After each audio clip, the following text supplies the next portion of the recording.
ดีอาจารย์เขาจะมาสาธิตการห่อเครื่องเปิดเครื่องอัดเครื่องแล้วก็ใช้ถุงมืออัดเครื่องก่อนเป็นมือเขาต้องมาล้างมือหาขั้นตอน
ติดตะกอบไฟเบิ่งมาวันที่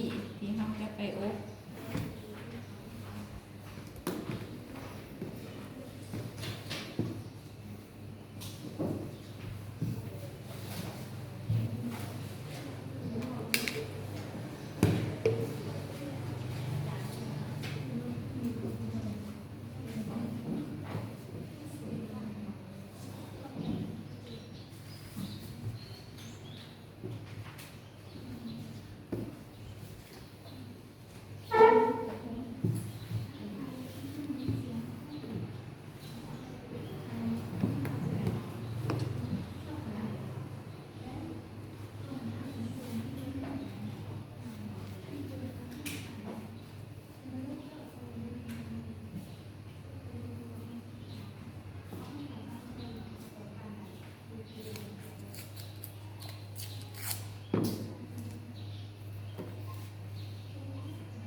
หลังจากนั้นเขาจะมาเปิดเครื่องงาเสือ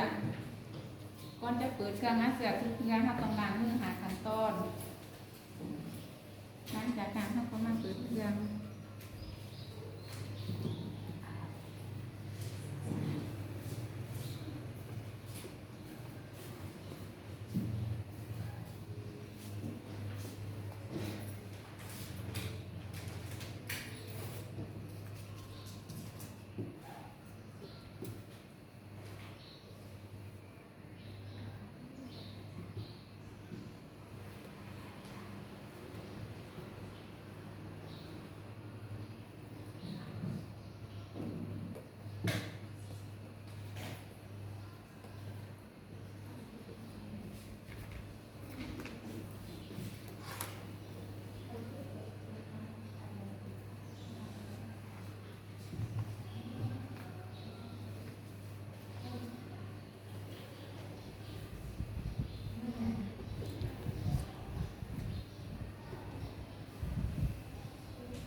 อนจะเปิดเครื่องทุกเทื่อเฮาต้องเบิ่งวันที่ว่าเฮาเอาไปอบบัตรได้จักวันแล้วยังมีหอดกำหนดที่ว่าเฮาจะใส่เครื่องอยู่บ่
หลังจากนั้นเฮาก็สิมาเปิดซันดี้ก่อนเปิดทุกเทื่อเฮาต้องเบิ่งวันที่เดือนปีประดิษฐ์วันเบิดอายุ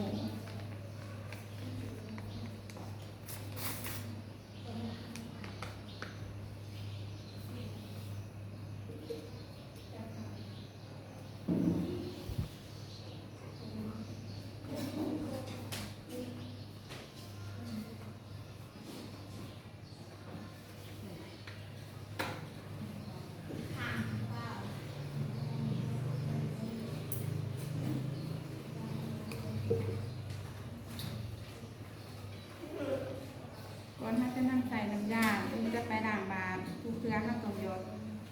ออกหยด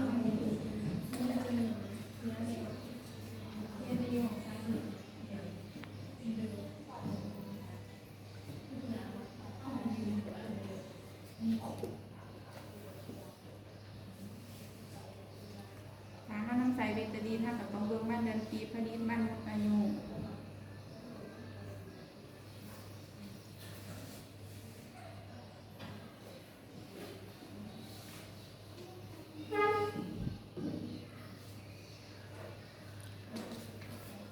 หลังจากนั้นเขาจะมาใส่ถุงมืออาเสือก่อนใส่ถุงมืออาเสือทุกเทื่อเขาต้องเบิ่งวันเดือนปีประดิษฐ์วันเบิดอายุของถุงมือ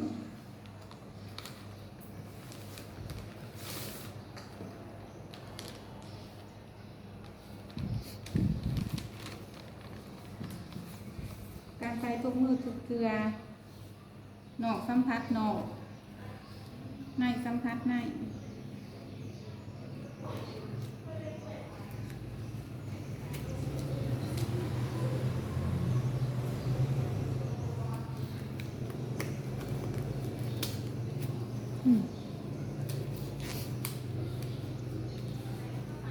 หลังจากนั้นเขาก็มาถอดถุงมือถอดทุกครั้งครับนอกสัมผัสนอกในสัมผัสใน